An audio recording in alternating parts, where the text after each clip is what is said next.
Hello, everybody. It's your friend James Shaw. Trust you're doing all right. Happy Wednesday to you. We get to do today what we get to do every Wednesday, which is talk to agents who are doing really cool things and succeeding at a high level. And we're going to hear from two people today, which I'm excited about. You know, we have said inside Pivot Shift Ahead that your job as a real estate agent is to be a connector of your community, to go all in on supporting your community. The way you have a big business is you go really narrow.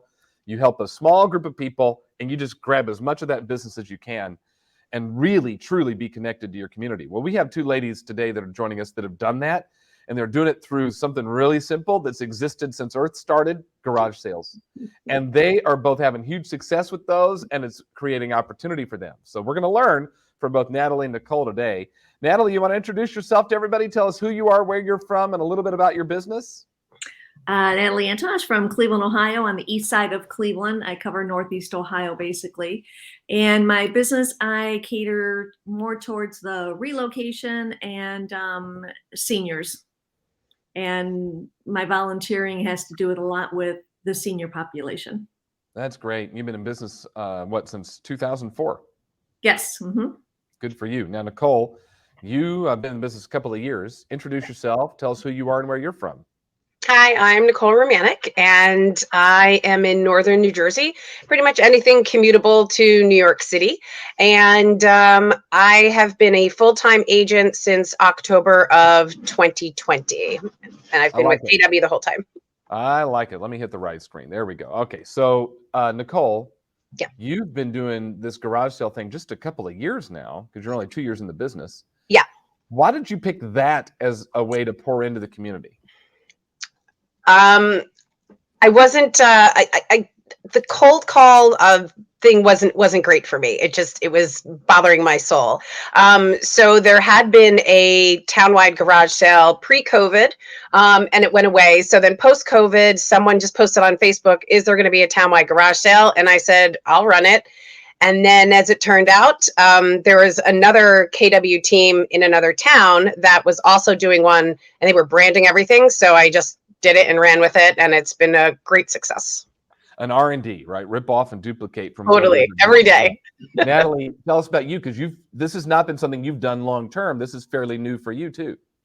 In 2018, again, residents were asking if somebody would do a citywide garage sale. So there was two couples that started it, and then in 2019, the one couple bailed out.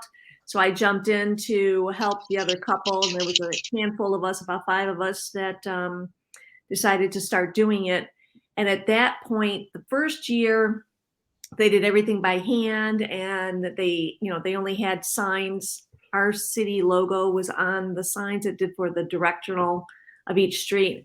And then we decided to get sponsors involved for local businesses, and that's how it took off. So the sponsors, the businesses, started paying for everything for us. And we went from the first year of having like 49, 50 garage sales to last year having 279 residents involved in the garage sales. I mean, that's significant. Mm-hmm. It's amazing that that's a way you can pour into the community. And yet you guys are real estate agents. You're not garage sale planners. So Natalie, tell us a little bit about how is that strategy helping you as a real estate agent? Well, as far as me doing this, is that my intention wasn't really to advertise for my business, and it wasn't about me, it was about the community, but it ended up helping my business because I was one of the businesses that sponsored the event, and we all decided to have one business sponsor it, per category. So we had a carpet guy, he was the one that originally started this, and then I did the real estate, other businesses, except for restaurants. Restaurants, we had multiple, of course. And then me being involved in the community with my volunteer in other organizations and me being on council, my name was already out there. So people now call me when they have questions regarding real estate or even garage sales or any other thing, which is nice. All right, so you're really getting your name out there, and yes, being on Mhm. the city council probably helps you too in that. And yet, to be able to connect with the community and be a leader in that way is probably pretty Mhm. smart. Nicole, I feel like, and Natalie, I'll come to you on this one too. But Nicole, I feel like there's a massive amount of planning that goes into pulling one of these off.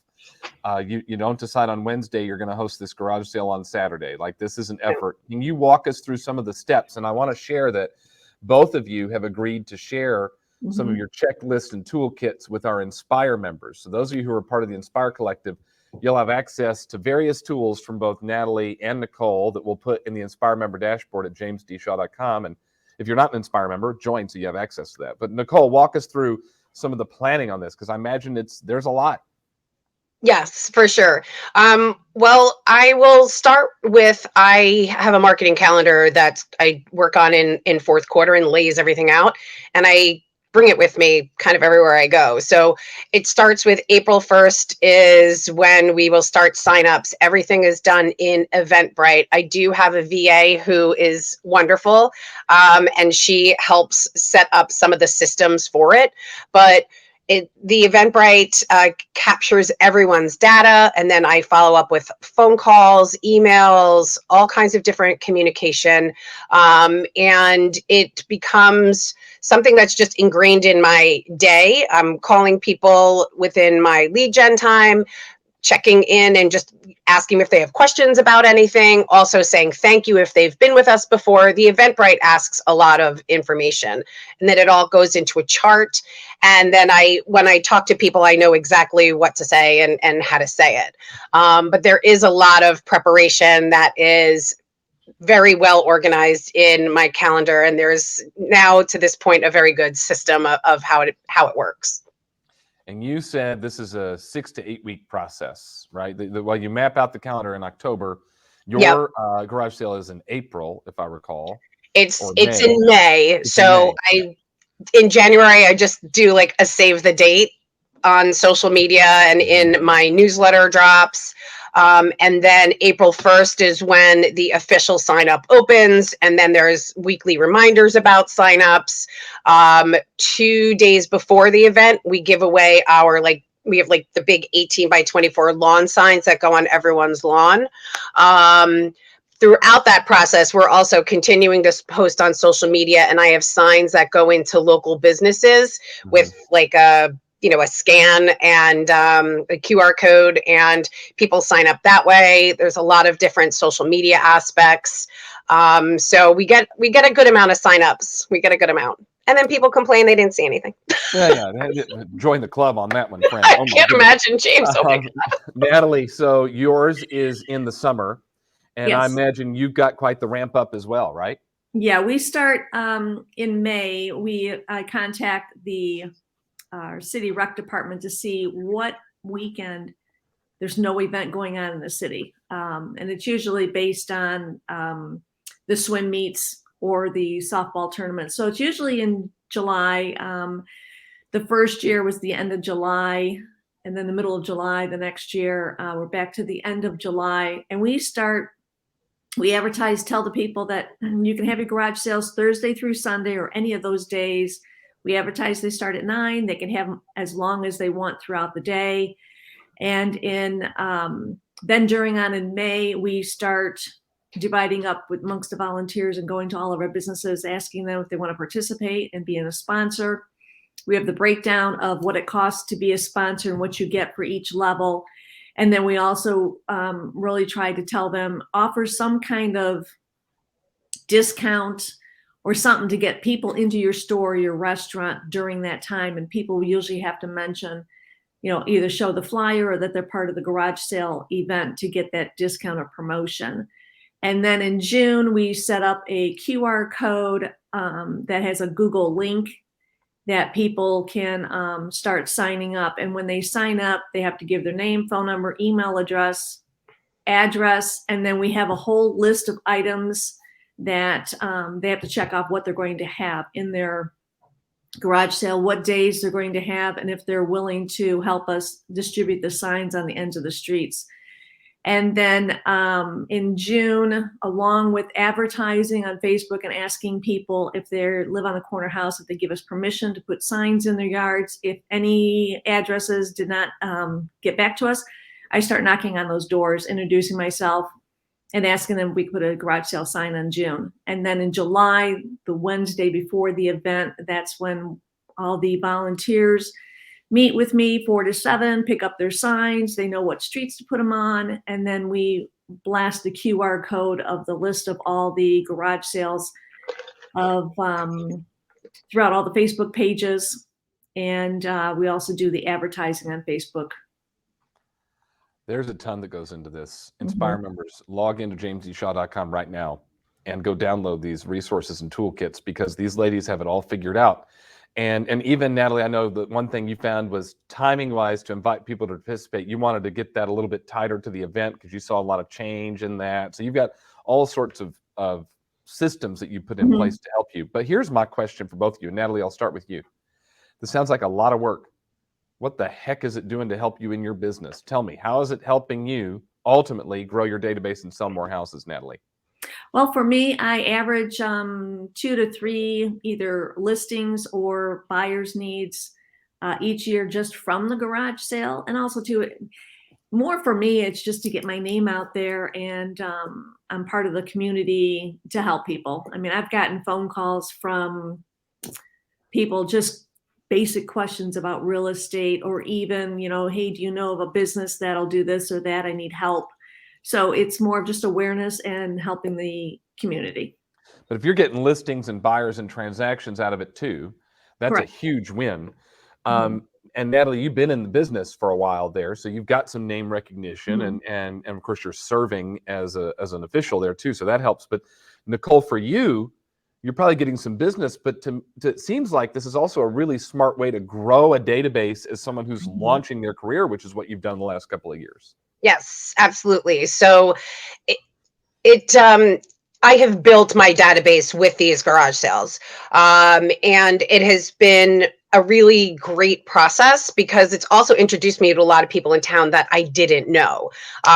I've lived here for 10 plus years, but I also worked in New York for most of them. So I wasn't on the ground and getting to know people the way I have really started connecting with people since I started this garage sale and some other events that I do in town. So everyone goes into my database, they get on smart plans. I do a weekly email to everyone in my town, in my database, about events that are happening like the next week. There's a Facebook page that originally started as the garage sale Facebook page, and I flipped it into the townwide events page. And now there's almost 2,700 people on that page, and it's only for events in town. So no complaining about town politics or anything like that. So it's really become the destination when people want to know what's going on in town. And yes, I have gotten a whole bunch of business up from this, but at the end of the day, I want it to be the foundation for my business moving forward for years to come. It's building the database, growing the database, building relationships. Listen, Natalie wants a no complaining about politics Facebook group too. I'm just going to tell you, I'm sure she wants that too. Nicole, the final kind of pro tip you'd give somebody that's thinking about this as a strategy, what would you share? You have to be very organized, which is not something I am on a daily basis. But you have to be able to get organized, be able to process everything in your head. It's very, very important to do the outreach, because if you don't do the outreach, there's no point in doing it at all. Natalie, what would your advice be? Your pro tip would be take what Nicole and I have posted and steal it and use it and run with it, and call one of us, call us if you got questions. We'll help you out. That's great. Well, first of all, thanks for jumping on to give us kind of an overview of your plan. Again, Inspire members, log on to jamesdshaw.com and download the resources that they're sharing with you. That's great. And if you're not an Inspire member, I invite you to come join us as well. You can get more info about that at jamesdshaw.com as well. It's a reminder that there are so many ways to connect with your community and to grow your database. This is one of them. Use this or go find yours and go connect with your people. Thanks for joining us, everyone. We'll see you next time. Have a good one. Thanks, Bye. James. Thanks, James. Bye. Bye-bye.